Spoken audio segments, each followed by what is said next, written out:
वीर किसान भाईओ सारिਆਂ ਨੂੰ ਸਤਿ ਸ੍ਰੀ ਅਕਾਲ। मैं ਤੁਸੀਂ ਸਾਰੇ ਮੇਰੇ ਤੋਂ ਕਾफ़ी उम्र ਦੇ भी ਵੱਧ ਹੋ, ਤਜਰਬੇ ਤੋਂ ਵੀ ਵੱਧ ਹੋ ਤੇ ਕਿਸਾਨੀ ਦੇ ਬਾਰੇ ਮੈਂ ਤੁਹਾਨੂੰ ਕੁਝ ਤਾਂ ਸਮਝਾ ਨਹੀਂ ਸਕਿਆ। ਇੱਥੇ ਕਿਸਾਨੀ ਦੇ ਬਹੁਤ ਮਾਹਿਰ ਵੀ ਬੈਠੇ ਨੇ,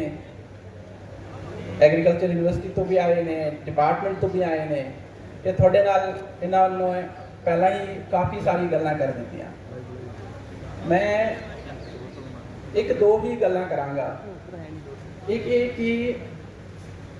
सानू बचपन में समझाते सी कि लालच बुरी बला है ना। एक तुहानू भी सुनिया होना कि वो एक गूस सीगा जिहड़े क्या सोने के अंडे दिंदा सी ते वो हर बारी एक एक अंडा दे दिंदा सी। तो फिर वो किसान समझिया कि जी देखो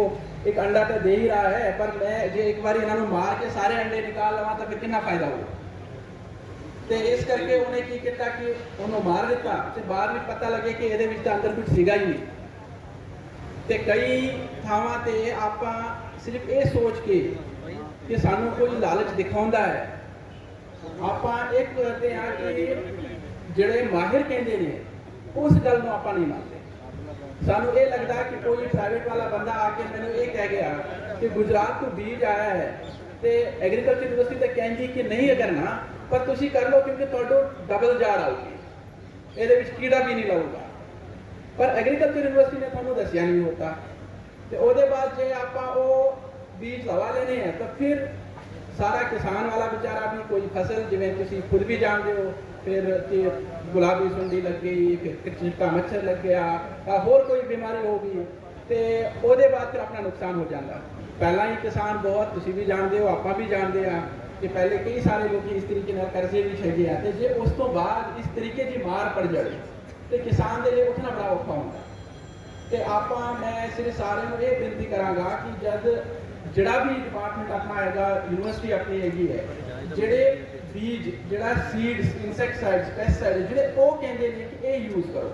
आपां उत्ते रहिए। क्योंकि कल नूं सरकार जिवें भी कोई मुआवजा दिंदी है, कुछ होर गल हुंदी है तो घट्टो घट्ट आपां ये भी देखते हैं कि जी दसो जी साडी गलती तो नहीं सीगी, अफसर जिहड़ा हैगा वो जिम्मेवार है, उसके खिलाफ कार्रवाई हो सकती है। एक प्राइवेट बंदा एक प्राइवेट व्यक्ति वो तुहानूं की बेच गया, तुहाडे कोल सबूत भी बाद विच नहीं होना। मैं कुछ दिन पहला जदों ये चिट्टा मच्छर का सीगा अटैक सीगा, आपां कई सारे पिंडां का दौरा भी किया सी, उत्थे भी सारे कहते सी कि जी मैं ये वाला उत्थे बीज लिया सीगा, ये इंसैक्टसाइड उत्थे लिया सीगा, पर कई थावां ते साडे कोल प्रूफ ही नहीं होता। ਉਹਦੇ बाद तुसीं पूरी जिंदगी भर आपां तो तुहाडी गल ते ही विश्वास कर लेने हैं, पर वो बंदा तो नहीं मानूगा ना, कानून तो नहीं मानूगा। वो ये कहेगा कि जी दसो जी ये बंदे ने खरीद लिया भी है कि नहीं खरीदा, तो यदि की जिम्मेवारी सी तो तुसीं तो खुद इन्होंने कहा सीगा कि ये वाली बीज नहीं खरीदनी, ये वाला इंसैक्टसाइड नहीं खरीदना, फिर भी इन्होंने खरीद लिया तो ये तो गलती यदि किसान की भी है की है। तो मेरी सारिਆਂ ਨੂੰ यही बेनती है कि आप 10 रुपये के फायदे के पीछे अपने 100 का नुकसान ना करिए। वो दिसदा 10 रुपये का है, पर 10 साल में एक बार भी खराब हो जाए तो 100 का 100 वापस ले लेना है। तो आप जिहड़े भी टेस्टेड है जिन्हें सारे माहिरां ने सारा कुछ काम करके तुहानूं दसिया हुआ है, सारा कुछ टेस्ट करके सारी स्टडी करके तुहानूं दसी हुई है, ਉਹਦੇ ਉੱਤੇ ਆਪਾਂ थोड़ा चंगे तरीके नाल ਉਹਦੇ ਉੱਤੇ ਤੇ ਹੀ निर्भर रहिए। वही वाले बीज इंसैक्टसाइड पेस्टिसाइड वीडिसाइड जिहड़ा भी होगा वो आप वही वाले यूज़ करिए।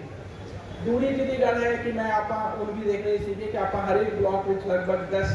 ਇਹੋ ਜਿਹੇ किसान जिन्होंने पिछले 5 सालों तो ਵੱਧ समय ਵਿੱਚ ਜਿਹੜਾ ਹੈਗਾ ਪਰਾਲੀ ਨੂੰ ਅੱਗ नहीं लाई ਤੇ ਉਹਨਾਂ ਨੂੰ ਅੱਜ सम्मानित भी किया। तो ये तो बेसिकली आप ਤੁਹਾਨੂੰ सम्मानित नहीं करना, ये तो ਸਾਡੇ ਲਈ सम्मान है कि ਤੁਹਾਡੇ ਵਿੱਚੋਂ ਇਹੋ ਜਿਹੇ किसान भी ने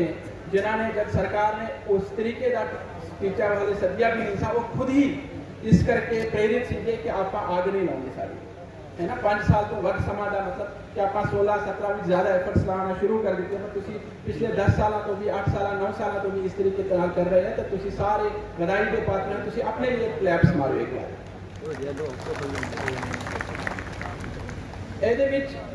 ये है कि मैं पहला भी दसिया कि देखो कितने जितने भी यूनियंस ने वो बार बार सरकार को कह रही हैं कि सानू ये कोई मुआवजा मिलना चाहिए, वह कुछ होएगा तो फिर आप कर सकते हैं। देखो सरकार अपनी तरफों कोशिश कर रही है, उन्होंने केंद्र सरकार के नाल भी गल हो रही है, NGT भी ये पीछे लगी हुई है। पर इस करके मैंने सिर्फ एक गल थोड़ा ये समझानी है कि जिमें अपने माहिर भी सीगे उन्होंने भी ये कहा कि जब आप पराली को अग लाते हैं वो 2 तरह का नुकसान होता है। एक नुकसान तो जो साढ़े खेत का ही है कि तुसी जिहड़ा फर्टिलाइजर यूज़ करते हो तो जे तो आप पराली को आग ना लाएगा, आग लाने तो करके कि ऑर्गेनिक मैटर खत्म हो जाएगा, वो मिनरल्स खत्म हो जाएंगे, आग लगने तो बाद तो फिर बचता ही बहुत कुछ है, बाकी सारा तक निकल जाता है। तो जे वो पहला ही नुकसान हो जाता है, वो बाद थोड़ा वो फिर कभी मैंगनीज डालना पैदा, कभी सल्फर डालना पैदा, वो बाद फिर कभी यूरिया की होर बदल होर पै जाती है, तो वह भी तो नुकसान ही है, वो भी तो एक कॉस्ट है। तो जे मैं ये भी ना मना कि ये कॉस्ट नहीं है कि ये ठीक है, तुम तैयार हो, तुम पहला भी इस तरीके नाल करते आए हो, पर दूजा जो नुकसान है वो नुकसान साडा अपना है, थोड़ा भी बच्चा इस यही हवाल यही सान लेगा, थोड़ा इतना न्याना पोता दोता वो भी यही सान लेता है। तो जे इस सा करके खुदा ना करे एस्मा होंदा, ओदी होर लंग्स की बीमारियां होंदियां ने, ਉਹਦੇ बाद आप 1000 रुपये के पीछे लाख रुपया खर्चा कर देवांगे, सिर्फ अपना ही नहीं, आले दुआले जिन्ने भी होर भी बंदे ने उन्होंने भी तो इन्ना ही नुकसान होना। तुम 1000 रुपया बचाने की गल कर रहे हो कि मेरा 1000 रुपये का नुकसान हो रहा है, पर ये नहीं सोचते कि 1000 रुपया करके खुदा ना करके कैंसर हो गया तो 5 लाख रुपये भी तो करना ही पड़ा, 10 लाख 20 लाख रुपया भी लग सकता 1000 रुपये के पीछे। तो सरकार अपनी तरफों कदम चुक रही है। आप चीफ एग्रीकल्चर अफसर साहब ने भी थोड़ा कहा कि हमने आप सारी मशीनरी जी है अपने को सफिशेंट मशीनरी है, होर भी सरकार मशीनरी अगले साल भी देगी, रॉ प्लॉट्स कर देने आप मशीनरी तो मिलती रहेगी, तो जो होर सबसिडी का भी कुछ होएगा सरकार अपने पद्धर से विचार कर भी रही है, पर उस करके कि नहीं जब तक सब्सिडी नहीं मिलेगी मैं तो आग लाना ही है, ये कोई अकलमंदी की गल नहीं है। क्योंकि मैं एक तो पहला ही नुकसान में हाँ, तो मैं दूजा नुकसान अपना कर रहा हाँ कि मैं अपने बच्चों की सेहत भी, अपने पोते दोते उन्होंने भी सेहत का भी, उन्होंने भी खतरे में प्यार है, तो नाल ही मेरा एग्रीकल्चर का भी कोई बड़ा फायदा नहीं हो रहा है, क्योंकि मैं तो फर्टिलाइजर भी फिर बहुत ज़्यादा यूज़ करना है। तो इस करके मैं सारिਆਂ ਨੂੰ एक बार बस बेनती करनी है कि आप थोड़े नाल हाँ, तो ये समाज को सुधारना सिर्फ प्रशासन का काम नहीं है, आप समाज का ही हिस्सा है, जिन्ने भी है, चाहे ADC मैडम है, चीफ एग्रीकल्चर अफसर, आप थोड़े विचों ही है, साढ़े विचों भी बहुत सारे अफसर साहबान ने जो खुद किसान ने, खुद खेतीबाड़ी का काम करते, साढ़े जिन्ने भी मुलाजिम ने 10,000 20,000 के खेती बठिंडे भी होंगे, वो 20,000 भी थोड़े किसानों के खेतों ही उन्होंने कोल भी खेत ने, वो भी यही वाला काम करते हैं। तो मैं सारे बेनती करता कि ये जो समाज है इन्हों सुधारना आप सारिया का काम है। ये एक गलत प्रथा है, ये गलत प्रथा को किसी भी तरीके आप आगे नहीं बढ़ाना, किसी भी तरीके नहीं, ये थोड़े सहयोग की लोड़ है, बाकी जितने साढ़े सहयोग की लोड़ होए आप थोड़े नाल खड़े रहांगे। तो मैं सारिया बस यही बेनती करना सी, तो मैं सारिया एक बार मुबारकबाद देना चीफ एग्रीकल्चर साहब ने कि बहुत बढ़िया प्रोग्राम कराया, सारी मशीनरी अवेलेबल है। इनफैक्ट मैं उत्थे देखिया भी थोड़ा वो जो नरमे का उन्होंने लवाया सीगा, एक जो गुजरात या बाहर तो कितने आया सी, रिकमेंडेड नहीं सीगा, ते दूजा ओदा फर्क देखो, इस बार चिट्टा वो चिट्टी मक्खी जो अटैक किया सी, वो एक कितना स्टंटेड रह गया, कितना छोटा रह गया, तो वो फल भी नहीं आया। तो दूजा वाला देखो कि वो किस तरीके चंगी फसल हुई है। तो काइंडली एक दो गल जो मैं कहे तो मैं बेनती करता कि ये आप सारे अमल करिए। तो एक बार मैं सारिया हम फसल आ रही है, तो आप सारी तैयारियां की हुई हैं, पर जो किसी ने भी किसी भी तरीके की समस्या हो, साडा कंट्रोल रूम भी है, DFSC साहब भी, चीफ एग्रीकल्चर साहब, मैं भी दफ्तर होना, SDM साहब भी, तो जरूर साड़ी नज़र भी ले आओ, साढ़े नाल गल करके सानू दस दिओ कि किसी मंडी वगैरह कहीं पर भी थोड़ा कोई मसला आए, आप थोड़े नाल खड़े हैं। थैंक यू सो मच, सत श्री अकाल। ਅੱਜ ਦੇ ਇਸ ਕੈਂਪ ਵਿੱਚ ਸਾਡੇ ਮਾਨਯੋਗ ਡਿਪਟੀ ਕਮਿਸ਼ਨਰ ਸਾਹਿਬ ਸ੍ਰੀ ਸਾਊਥੈਮ ਪਰੀ ਜੀ IAS, ਉਹਨਾਂ ਦੇ ਨਾਲ ਆਏ ਹੋਏ madam Lovejeet Kaur Kalsi PCS ADC,